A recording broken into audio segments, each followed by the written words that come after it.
Hi, this is Jim from RV4x40.com. Hi, and I'm Chris. We thought we'd take this time today to record a video. We're coming up on 3 years of being full-time in our RV, and we never have put together kind of the complete story, so we thought we'd do that today in this video and give you a chance to kind of figure out and follow along as we move from being full-time employees to being fully retired to now being full-time in a motorhome and traveling around the country. Yes, at the time that we started out, I was already retired and had been for a few years. So it was a matter of waiting until Jim could retire. And then what were we going to do? So there was a decision process in there. Yeah, that decision process was I guess, kind of interesting. I had worked my entire life, and as opposed to some people, I've watched their stories and their journeys on YouTube and other places. I know that a lot of people get frustrated earlier in life with what they're doing and really, want to leave that and go try something different. In my case, I thoroughly enjoyed what I was doing. I did it for a number of decades, and didn't retire until later than some people would have in my situation. Part of that was what I was doing, and I loved it, and felt a need to keep doing that for some personal and professional reasons. Other reasons, quite frankly, was it's always easier to retire with more money than less. We were looking at retiring, and then there was a situation where we had a relatively large piece of ground. We had about 7 acres of ground, mostly in grass, a few trees around, but mostly it was grass. So it took a lot of time to take care of the property, and we enjoyed that thoroughly. I had a great time there while we were there, but it was also reaching a point where it was becoming tiring, and in the Texas heat in the summer was something you didn't necessarily want to do. So we started looking at different things in terms of how to retire, sell the house, downsize the house, get something smaller. But we also wanted to travel, and so we had an RV several years before when our kids were fairly young. Got away from the RV lifestyle as they grew up and went to college, and then after everyone was kind of gone from home, we were empty nesters, we started back into doing RVing. We first got a travel trailer and had that for a few months, and we'd had a motorhome before, so I really decided I preferred the motorhome method to towing a trailer behind a pickup. And so we've done both of those and went back to a motorhome and had a typical gas, about a 32-foot Tiffin motorhome at that point. So when we started talking about this, I got the idea that maybe retiring full-time in a motorhome would be fun. So I'm the one that started this journey, and started out, quite frankly, with a lot of looking at YouTube videos and a lot of research and a lot of reading about what it was like. And I'm probably the one that first decided that maybe this was something we should seriously look at.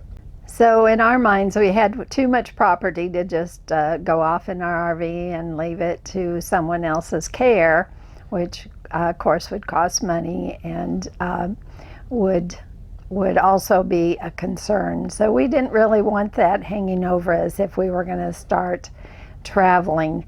But at that point in time, when we were discussing this, we did have a house full of furniture and many, many belongings that we had gathered over 45 some years.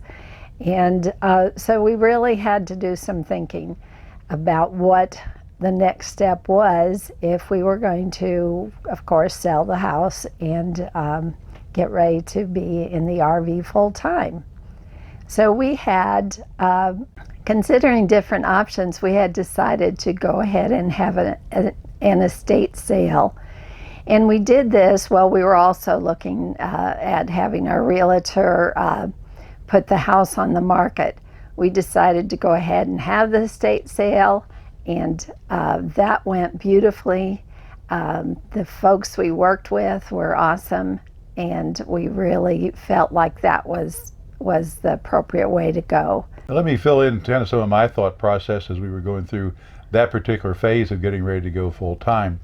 And I was thinking about doing an estate sale. I really didn't want to deal with trying to sell all this stuff that we had piecemeal. I wanted to have somebody else participate and help manage that. I kind of researched that and felt that the price, while it was higher than I might have liked, was still fair to the people having to do all the work. And it minimized the amount of work that we had to do and what we had to take care of. So it was a process then of finding out if our kids wanted anything that we had and make sure that they could get that before it was sold at the estate sale. And then we looked at the timing on this thing, and what I found was that the closing time from the time you got an offer on the house and closed on it was typically 4 to 6 weeks, and the lead time on setting up an estate sale was about 10 to 12 weeks. So it wasn't going to work to sell the house, in which we were going to do. We were committed at that point to going full time, but we were also committed to figuring out the way to do it with the least stress and the least strain. So one way, of course, is to put the house in the market, leave it furnished and stay in it, and then go ahead and sell the house and then figure out how to get everything out of it in a relatively short period of time. The other way is to go ahead and have the estate sale and get everything out of it and then wait around until the house actually sells. And that's the two major options. We chose to go ahead and have the estate sale, get rid of everything, and basically have the house empty other than the kind of the build-ins and so forth. But that was our process to go through it. At the same time, in terms of having decided to go full-time in the RV, we felt the motorhome we had at that point was really not going to be adequate to live in with ourselves, and we had 2 dogs at that point. Still have the 2 dogs as far as that's concerned. So we started looking around and started going to RV shows, started going to dealers, and put together a list of what we would like to have in kind of our ideal home. And this is one that we put together jointly and had 2 or 3 things on it that were must-haves. One of the must-haves, we were looking at diesel pushers, looking at 40-foot, not looking at the longer ones with the tag axle, the second set of tires. So that kind of narrowed down the scope. We had looked at various things in the traveler trailer we'd had and the other motorhome had both had queen-size beds, and we've both slept in a king-size bed for a long time. So we put king-size bed on the list of not as totally essential, but very, very, very high on the list of desirables. And we wanted other things like pull out the cabinet deal in the kitchen that expands your counter space when you're parked. We were looking for at least 3 slides, maybe 4 in terms of the layout. And so I narrowed it down to 3 or 4 brands I felt would give us good value and hold up in the long run.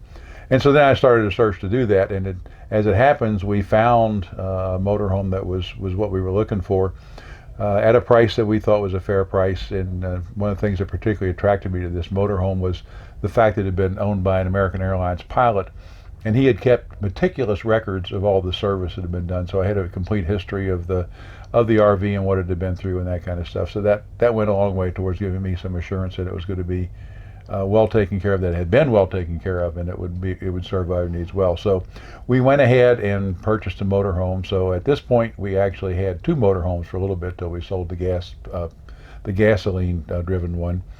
But we also started the process of listing the house in the market and removing everything from it. During this time, one of our daughters was about to have a baby, and so we actually lived apart for about 2 months. And so that having 2 motorhomes was not a bad thing. It was a little crazy, but it was doable, and it did help us out for a little while. So I was helping to take care of the new little baby during the time that Jim went and picked out our RV that we would be living in for who knows how much longer.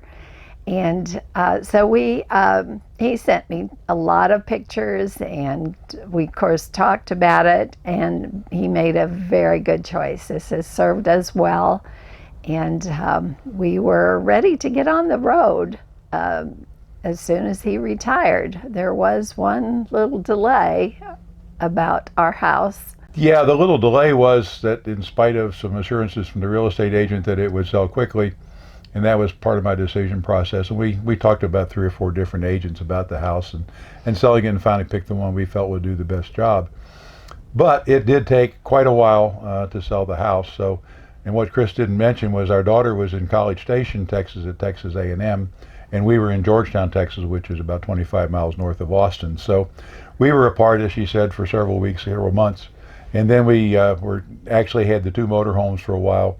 So it was an interesting thing going back and forth. She basically spent all of her time during this interval until Stephanie graduated from college in College Station, and then I would commute back and forth from Georgetown on the weekends over to College Station, and kind of a reverse thing. I went to see my daughter at college instead of her coming home for the weekend. But in the end, we did sell the house, and I was able to wrap up my work obligations, and they knew I was going to retire, so that wasn't a surprise to anybody, but the timing on it was a little bit up to me to decide when I needed to go or wanted to go. So at that point, and it was in the end of July in 2016 when I officially quit work. So that was August 1st was the first day we were retired, and we'd sold the house by that time, and so we were officially full-time in the RV.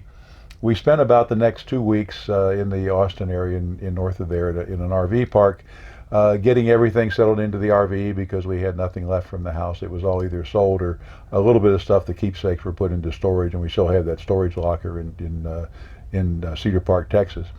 So we were getting ready to go. So our first day on the road was actually August the 16th of 2016. So we were off and running. We had some plans mapped out. Our first stop was to have some work done on the tires. And one of the things I learned very quickly I'm not fond of is going into an RV park after dark. And that's what happened that day. And it was probably not the easiest park to maneuver in. But it was very doable. But since then, I've also just preferred stopping for the night as possible with, well, it's still daylight. That was an interesting situation because there was, I'd had some tire balancers put on the RV, and it didn't seem to be working right. And the factory was up just south of Fort Worth on I-35W. So we'd arranged with them to stop by the factory. They offered to see what was wrong and either fix the problem with the installation or whatever. So, and there happened to be an RV park right across the road. So it was a very convenient thing to do, but it was kind of an interesting way to start out with a kind of, if you will, a repair job done on the RV. And there's a lot more to be said about that. I think I'll probably cover that in a different video here in a few days, whatever. So we were off and running, and basically, I don't think we've ever looked back since then. I've lost track of the number of states that we've been in, but it's somewhere around 32, 33, 34 of the 49 available states. I don't really count Hawaii as being available because the motorhome, while it does great on land, does not float very well, and it's a long ocean drive to get to Hawaii. So we will not be able to do Hawaii in the motorhome for obvious reasons. We have, however, been to Alaska and about 32 other states. And our plan is later on this year in the fall, we're going to be going up into New England, and that's the area we have not covered yet in terms of being in all the states. So we will fill in the map before the year is over with all 49 states having been visited in a 3-year period. So I'm often asked how I like traveling in the RV and being full-time in the RV. And one of the big advantages that I love is being able to be close to my daughter's families for a period of time. They live about 1,000 miles apart, one being in the Texas area where we've lived for many years, and the other one being in Indianapolis. So we're able to actually live in the area where they are and just thoroughly enjoy each family at different times of the year. And so being Texas our home base and plenty hot in the summer, we typically spend a couple of months in the winter near our daughter in Texas, and then go visit our daughter in the spring in Indianapolis. It's beautiful then, and oftentimes are back again in the fall for a little while. So we've had golden opportunities, even though they live so far apart, to spend time with their families. Yeah, I would fully concur with that, because It's one of the situations, and we've moved around and moved our family around quite a bit in my working career over the last 50 years or so, and so they've had a chance to live in different places, and I really can't complain that one of them decided that the best opportunities for them were in a different state, far away from where we were, because we've had them in different places and moved to different places, mostly work related. So it's not a big, huge deal from that standpoint. It is kind of concerning because if we were full-time in Indiana, we would get to visit in Texas and vice versa. So this way we kind of get the best of both worlds. Is part of the good thing about being completely mobile. You can pick within your own constraints, you can pick where you are and when you're there. So in our case, we typically spend November, December, and part of January, the colder parts of the year, in the Texas area, get Christmas with that family. And last year and again this year, we're going to actually spend Thanksgiving back in Indiana for that part of the holiday season. So that's a great part of being around. Then we can travel some in the early spring. We can be in Indiana and be up there in the February, March, April time frame, and spend a lot of quality time with that family and those grandkids. So that's great for getting to know them and being part of their lives. And we still have a significant portion of the year that we can travel to different places. One of my real passions has become photography. I've been a photographer probably all my adult life, but gotten fairly serious about it now that we've had the time and the inclination to spend in doing it and develop some technique and some skills. And so a lot of my videos you will see are a combination of video as well as a lot of still photographs that were taken in some of the beautiful spots. And we've had the chance to see absolutely gorgeous parts of this wonderful country. Alaska in and of itself is a fabulous trip. Getting there is a big part of the trip. Canada has some beautiful areas you go through on the way to Alaska and the way back. So it was a fabulous trip, one that I thoroughly enjoyed. And we were actually able to be in Alaska for about 6 weeks. So that's part of the joy of being retired and being full-time in the motorhome. The only schedule we have is normally the one we make for ourselves, which tends to kind of revolve around birthdays and that kind of time when you want to be with family and celebrate their events. And a lot of it is the places we want to go, places we want to see, and I drag her along in some cases and where I want to go, but I think she overall enjoys that. We do travel with 2 dogs. They're shelter dogs. We've had them for 5 years, and they're about 5 years old, so they go with us, and they kind of tolerate, I think is the best word for them. I don't know that they enjoy traveling all that much, but they seem to be tired every day when I've driven for 3 or 4 hours and I get to where we're going and the dogs are tired and my wife is tired and I'm the one that feels better, even though I was the one doing the driving, for whatever that's worth to anyone. But it is a different lifestyle. We get lots of questions, lots of comments about people. But overall, I think it's been a good 3 years, and I think we've enjoyed being places we've been and staying places we've stayed for a while. It has been fun. We've seen more of the country than we'd ever would have had that opportunity to do if we were just flying into some place, or even if we had a home and left an RV for a month or so. So it's been freeing to be able to travel, not have the worries of a home that we need to keep track of, and to be able to enjoy our families for periods of time.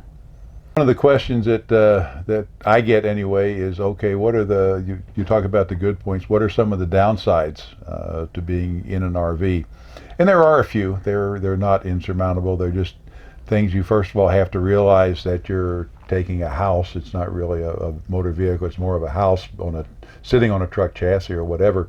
And you're driving down the road, and people have compared it to a continuous level 4 earthquake is what's going on all the time. So things shake and rattle and roll, and things do break and will break. They break in your house, they're going to break in your car, they're going to break in your RV as well. So it becomes more of a challenge sometimes to do it, because it's not only a device or a mechanism that you use to travel, it's also your home. So if you have to have extensive repairs done, it means you may be out of your home for a while. We did have the interior remodeled a couple of years ago, and some flooring put in and the carpet taken out and that kind of thing. And while we were doing that, we could not be in the RV. So we were in a motel room for about 3 or 4 nights, I forget exactly, while they had the RV torn apart, and there was us and the 2 dogs. And so after the first night, we decided we would find a kennel, and I actually boarded the dogs for the next couple of days because it got to be a bit too much with them in the motel room and trying to run around with them.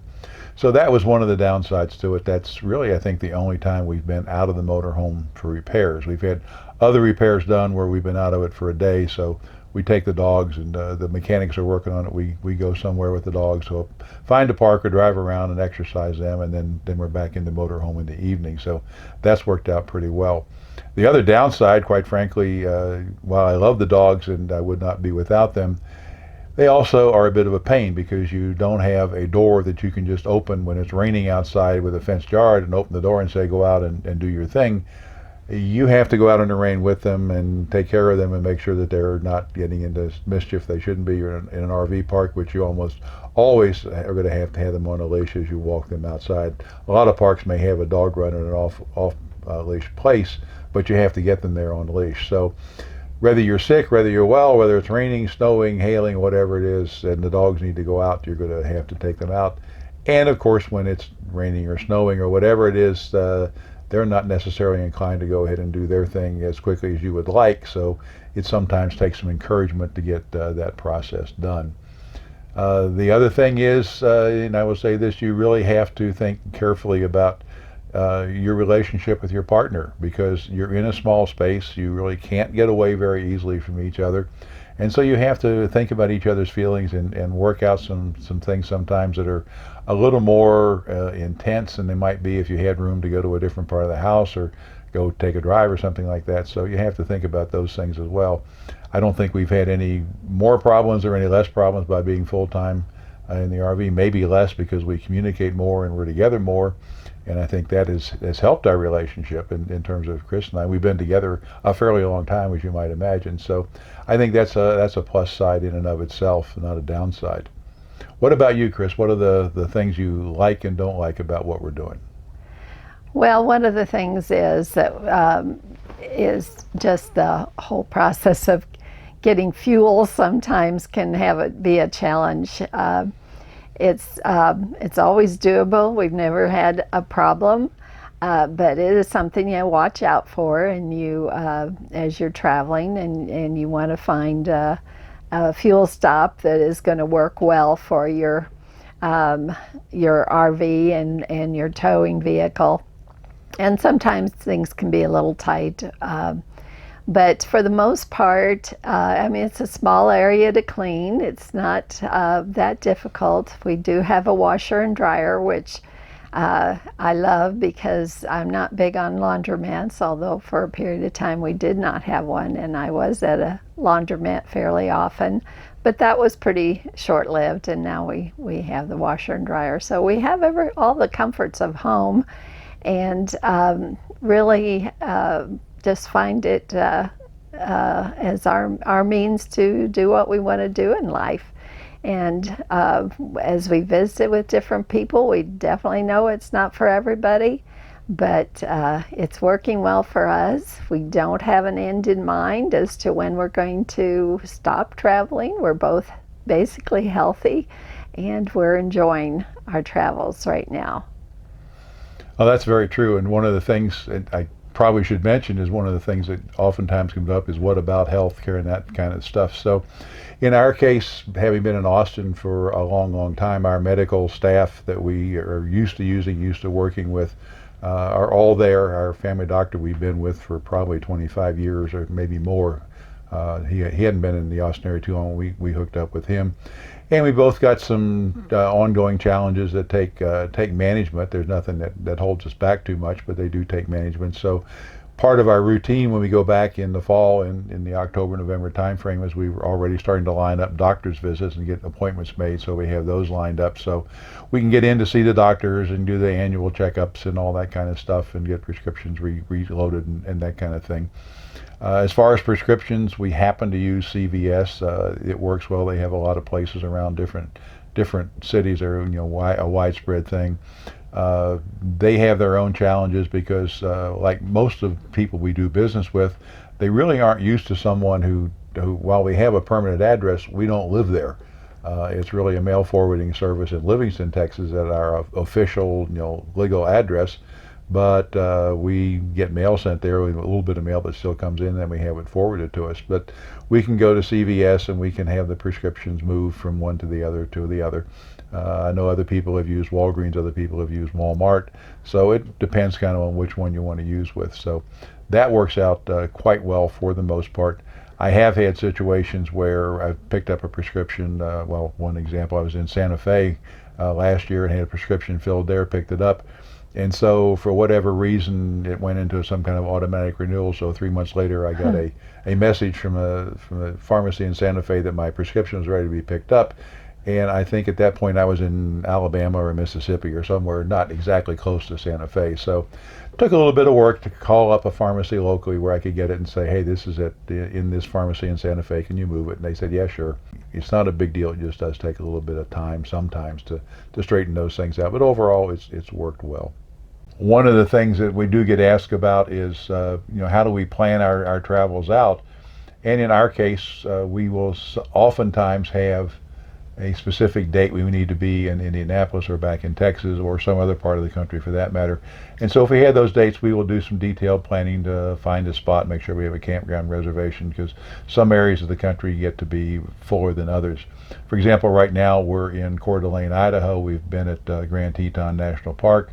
We're going over to Glacier National Park and then down to Yellowstone as part of this trip. So I pretty well planned that out because we're in August. It's the peak of the summer holiday season, so there's a lot of families out and a lot of people out until school starts. So I did more work in terms of planning this out a couple months ago to find spots that were close to where I wanted to be at prices I wanted to pay. Both of those are important things. Normally we don't plan that far ahead. We will be more loose. How far do we want to travel tomorrow? Where's a good campground that's kind of at the range we want to be? We may make arrangements the day before. Sometimes we make the arrangements and call people when we're halfway there. It just depends on what we're doing. But we try to stay pretty relaxed about that. We cover anywhere from 200 to 300 miles a day in a normal day. That's a good driving range for us and gives us a fairly leisurely pace. I think the most we've done in any one day in this last 3 years is about 550 miles. We were in a hurry to get from Utah back to Indianapolis, so we were moving on pretty good for a couple of days there.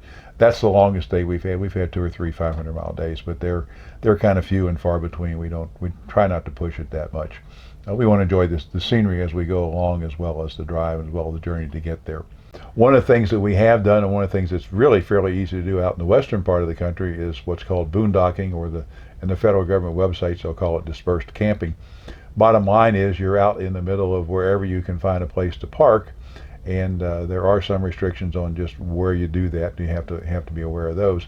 But you're fundamentally off grid. So we have 100 gallons of water. We have plenty of gray and black water tank to hold the 100 gallons when it's used, and we have solar on the roof. We have some good lithium batteries in the bottom, and we have a generator if all else fails. So we can be out without touching civilization for about 10 days if we manage the water carefully. Power is not a problem. We have essentially an infinite amount of power for what we need when we're out doing that. But we do eventually run out of water and then have to go find a dump station and a place with potable water that we can put back in the tank. So I thoroughly enjoyed that. I'm not so sure that Chris is as enthusiastic about that as I am. Well, I do enjoy it as well, because it is an opportunity to be really off by yourself and thoroughly enjoy the surroundings, the beautiful mountains, or whatever area you're in. The desert's beautiful, and when you get out into some of those more remote areas, the stars just are amazing because there's not the city lights around you. And so it can be really special, and we have enjoyed it a lot. Yeah, so the question comes up, and I think Chris talked about it earlier, about how long are you guys going to keep doing this? And honest answer is, we don't know. We've got kind of the balance of the year planned out. We're going to the East Coast in the fall. We'll be going back to through Indianapolis at least once. We'll be going back to Texas in late October, early November, and we'll spend the winter time there. And we've thought a little bit about next year, but we haven't planned anything out at this point. We typically don't, and so we'll kind of go with it as it goes. probably depends as much as anything on if our health holds out like it has. Wouldn't hope that it will, but that can be a challenge for us. So we'll see how that goes. And it's a matter of if we've seen everything we want to see and decide we want to get back and get more into a sticks and bricks situation and maybe get a different RV or whatever, we'll consider that. So right now we're on the road. We're going to stay there. So we hope that this has been useful for you. We hope you've got some information out of it that pertains to what you're doing and can give you some insight into what one other couple did as they considered this. We're glad you joined us today on our channel.